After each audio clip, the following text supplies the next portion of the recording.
We also have Lauren, who's on the outside leading this charge for a balanced budget requirement for the federal Constitution. You know, I'll talk about some of the things we've done in Florida over my tenure, and I'll brag about, oh, we're #1 in education freedom, new business formations, we have the lowest spending per capita, we've paid off 50% of our state's historical debt. And then I used to say, and we have more economic growth since I've been governor than in any state in the country. And then, you know, as I was saying that, eventually someone comes and says, Governor, you're actually #2. And I was like, Texas is not ahead of us. I know that because I follow the numbers. They're like, no, Idaho is as a percentage in terms of the growth. So I want to commend the folks here in Idaho, both the legislative leaders and then the business community for really, you know, putting points on the board because it's noticeable. I know you've had some people like we have, an influx of people from some states that may see some of these things a little bit differently than ours. And I think some of the constituents have wanted to go to greener pastures, and that'll likely continue. Because you're doing a good job. But we can do the best jobs that we can in the states. It's important that we do. But we do have this specter of how Congress has managed the nation's finances for many, many years. If we were here 15 years ago when our debt was $16 trillion, a lot of us were alarmed then. If I had told you that we'd be at $38 trillion 15 years later, you'd be like, there's no way.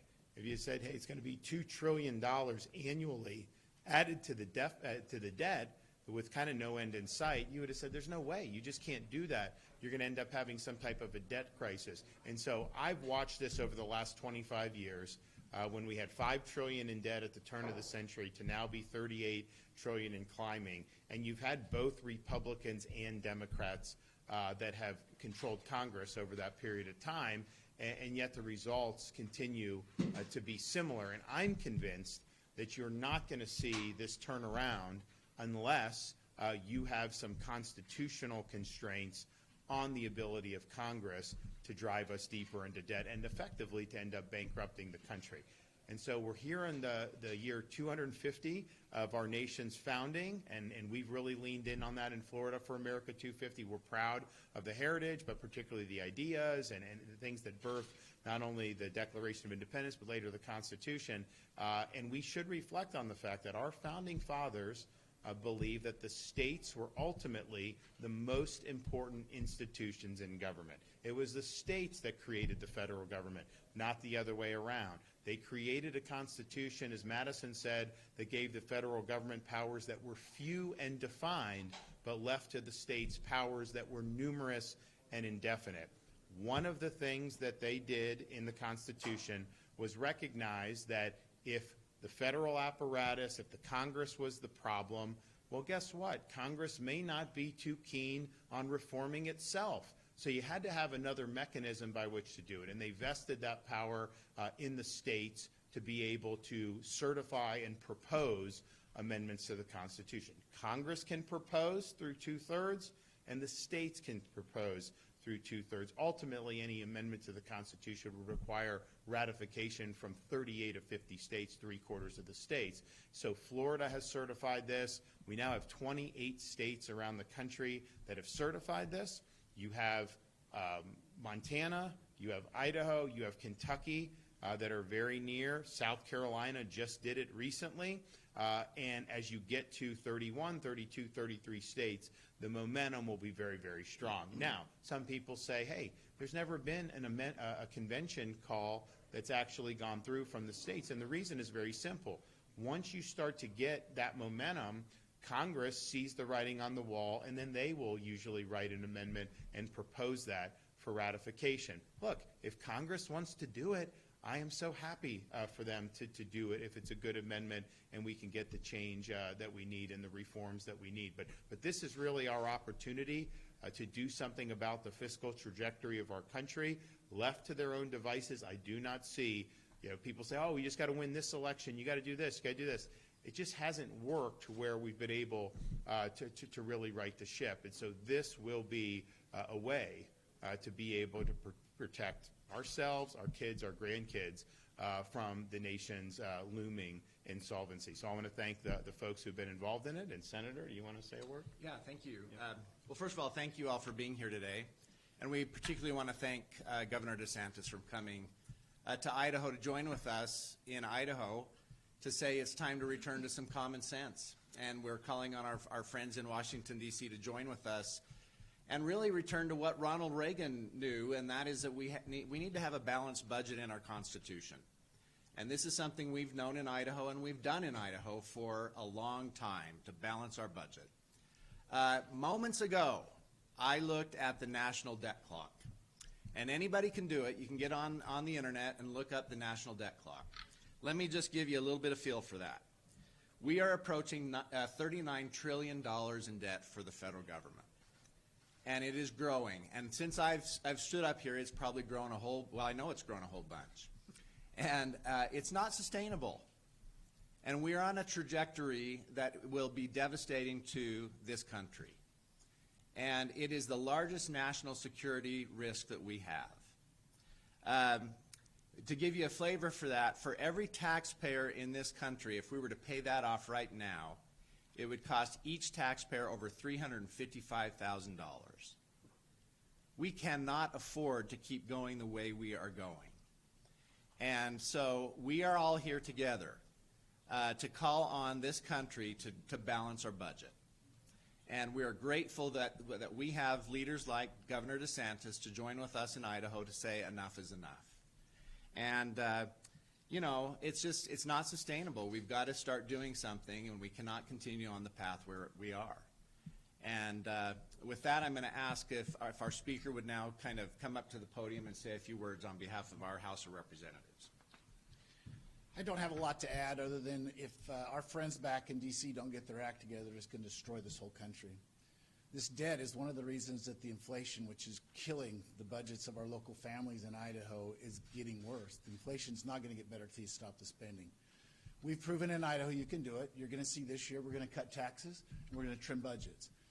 Federal government could do a good thing by paying attention to what Florida has done under the leadership of their good governor and what Idaho's doing under the leadership of the legislature and the governor here. My biggest concern, though, is I don't know any other mechanism to get them to stop doing what they're doing other than to force them to do it. And the states have the power.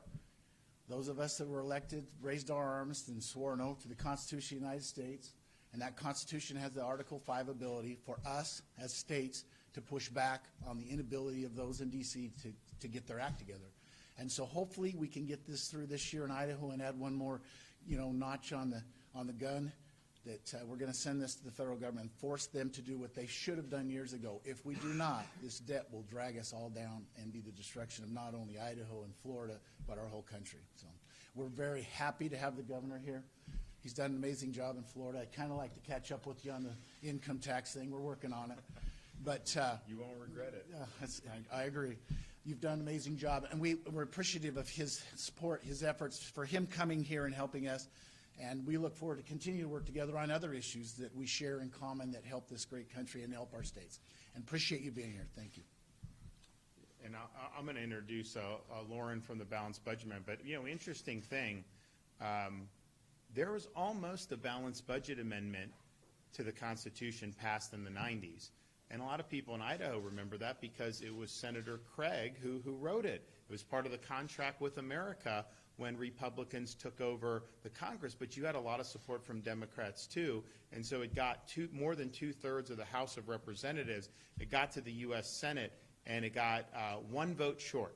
It was a senator, nominal Republican out of Oregon that voted no, and so it didn't go. And that was when we were basically running balanced budgets or close to it, and eventually ended up having surplus. So just think how different the fiscal trajectory of this country would be had that actually been enacted at the end of last century. There's no way you would have ended up with the $38 trillion that we have now. So Idaho's been a part of this in the initial run that started in the 70s and came up through the 90s, and that was very well-meaning. It was the right thing to do, but a lot of that was just good government. The country didn't have huge debt at the time, but it was the right thing to do. Well, now we're in a situation where this is much closer to an emergency because you can't keep adding debt at this level, especially given how much it costs to service the debt. We spend more to pay interest on our existing debt than we do for our entire United States military, the core function of the federal government. The debt that was accumulated during those COVID years, which was a massive increase in debt, that was done with very low interest rates. Now that's coming up for refinance at higher rates. And so you're going to end up potentially $1.4 trillion a year of your tax dollars is just poof, gone, because it's having to pay interest on the debt. We're in a much different situation today than we were in the 90s when Senator Craig and the bipartisan group of congressmen came very close to getting this. And so, Lauren, you want to? Thank you, Governor DeSantis. Hello, everybody. My name is Lauren Enns. I lead the national campaign.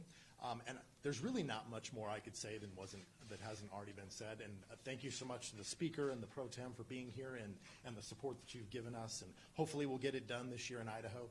I showed up here at the invitation of Senator Marv Hagedorn in 2014. So we've been working this a long time, not every year, but on and off as we've pursued the national campaign. And the one thing that I would leave you with is I think Elon Musk and Doge was a canary in the coal mine. If the richest man in the world and the biggest Republican donor couldn't make a dent, in fact, the deficit actually went up after everything was said and done. If he couldn't do it, who could? Who will be able to move Congress in the right direction?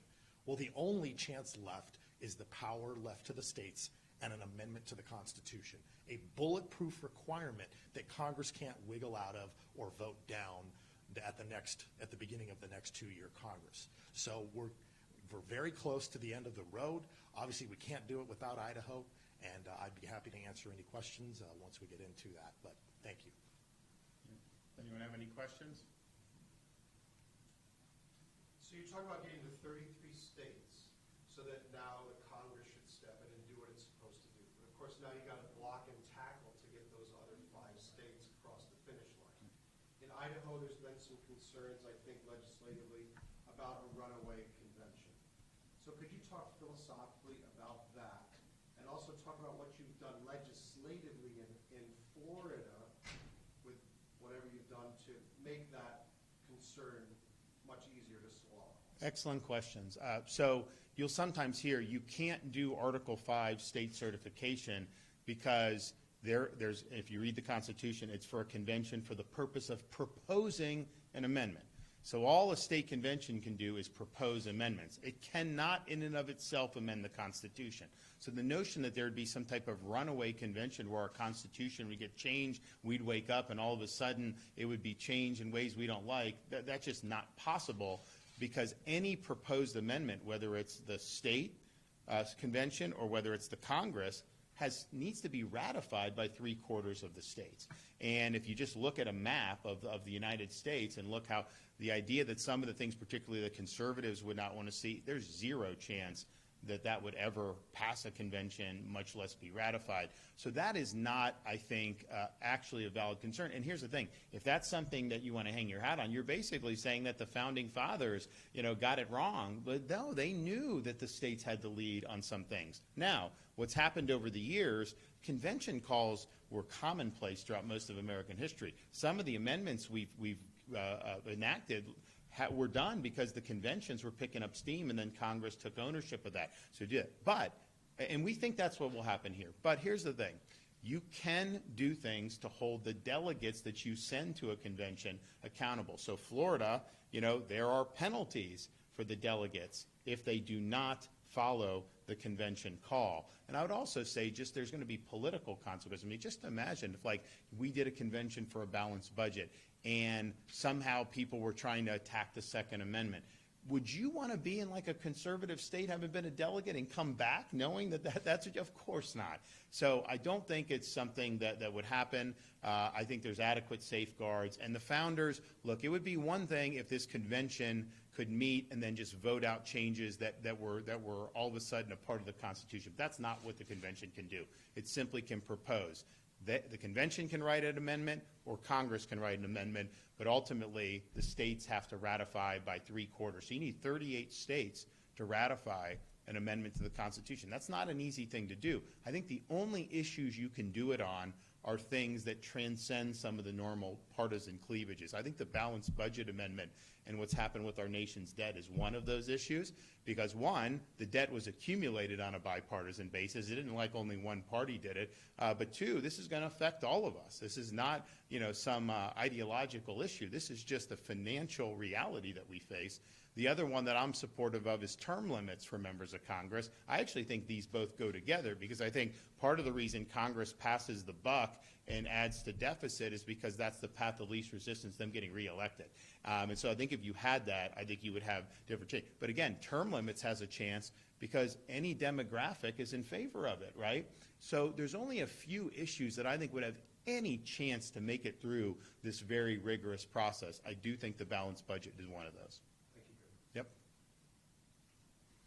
Yes. I'm curious. I mean, it seems like a no-brainer for the state of Idaho with the balanced budget situation here in the state to be part of this, to be on board. We were here a couple of years ago, right, to push this, and they weren't on board. What went wrong? So last year we were here. I know you guys were working on it. I mean, it got close. They had some issues with some. We think now it's better, so they asked me to come by and talk and answer some questions. So we think it's likely to be positive this time. Idaho was one of the leaders in this in the 70s through the 90s. Your U.S. Senator wrote the amendment, and so there's a history of this state being a part of this, and it was right for them to do it during that period of time when people like Ronald Reagan were involved, and it's right to do it now. In fact, it's even more urgent to do it now, because if we just kind of keep on autopilot the way we've been going, we're going to have some serious problems as a country. And I think what's happened is, when the debt was 10 trillion, people would talk about it. Then when it got to 15, then it's like, oh my gosh. Then it got to 20. But then it was like, okay, we didn't have a debt crisis yet. So therefore, it doesn't matter, people would think. And so I think in some respects, people have been as the danger has grown, they've become more desensitized because you haven't seen the entire thing implode, but you're playing with fire as you do that more and more. So now really is the time where we've got to go and we've got to tackle this issue. I think it was absolutely right what they did in the 90s with Senator Craig writing the amendment. Had they done that, I think the trajectory of the country would have been much more positive fiscally. It was the right thing to do. But honestly, they were being very, it was admirable that they were doing the right thing, but we were not in a debt crisis then. We did not have debt that was considered unsustainable. We are now in a situation where adding $2 trillion every year seems to be routine. So I think if Idaho was for it then, I think the people here, generally conservative folks, I think they're going to be for it now. And I know both the legislative chambers, have been working on that with these. So we anticipate success. We do think South Carolina was a great success. We also were there last year, and it got close. And they said, we'll get it done next year, and they did. So they got it done, a couple weeks ago, or a week ago? Yeah. And then Montana is also close, and so we think that could happen. And then it's like, okay, where do you look around the country? There's some that have one House Republican, one House Democrat. And what Lauren has done, he's got a lot of very prominent Democrats that are in favor of this initiative. People that were U.S. senators, people from this part of the country, like Senator Baucus and some of those. So they are working with that as well, because honestly, this is bipartisan. You don't amend the Constitution on a partisan basis. It just will not work. You have to have people, regardless of party, that are supporting this. I do think the support in the public is there. It's just a matter of running this gauntlet successfully. Do you have something? Yeah. You mentioned that the last time the country saw a budget surplus was under the Clinton administration, and since then we've seen pretty dramatic both tax cuts and spending increases at the federal level. I was curious if those are both trends that you think the country needs to pull back from. Obviously, both are popular to voters. People want to pay less in taxes and have more federal programs. Well, look, I think it depends. I think it depends on how you do it. I can tell you in Florida, we've tripled our rainy day fund since I've been governor, but we have cut taxes every single year. In fact, if you take Florida's 180-year debt that I inherited, just in my tenure, we've paid off 50% of that debt with our surplus. And so we're running big surpluses. And I think the reason for that, and we've eliminated taxes too that we've had, but the reason that we've been able to do that is because as we've done that, we've improved economic conditions in the economic environment. And so we have a bigger economy. and it's producing more tax revenue than it did when you had different taxes and some that were higher. So I think you can do it. And I think ultimately we need to have robust growth in this country, and high taxes have proven to not be conducive to that. But I would say if you just look at what's happened in the last 25 years, I mean, clearly, those COVID years, I think added 8 or 9 trillion to the debt during that period of time. I mean, and a lot of us were saying ho at the time, ho, but there was a lot of money being thrown around, and in hindsight, man, it would have been good to maybe have made some different decisions there. But what happened was they locked in that COVID era spending levels in Washington. And so this wasn't just a temporary thing. This was almost the new normal, where all those agencies, they didn't return the agencies to 2019 levels. They basically kept them where they were. And again, that's a choice. I think if you had a balanced budget requirement, then they would have had no choice but to return to the more sustainable levels that we saw, prior to that, to the pandemic. All right, well, good luck to everybody here. It's great to be here. We have Floridians who spend time up in Idaho, particularly in the summer. I know there's a lot of great places. I think I've come only when it's been cold, so maybe I'll try to get back at some time in the summer. But I will say, there's a big winter storm that's going to go the country. I looked at the map today. I saw the blue and the white signifying snow and cold, except for this little peninsula on the southeast point of the country. So just so you know, I'll be thinking of you guys here in Idaho when we have our 65 and 70-degree weather this weekend. Thank you very much.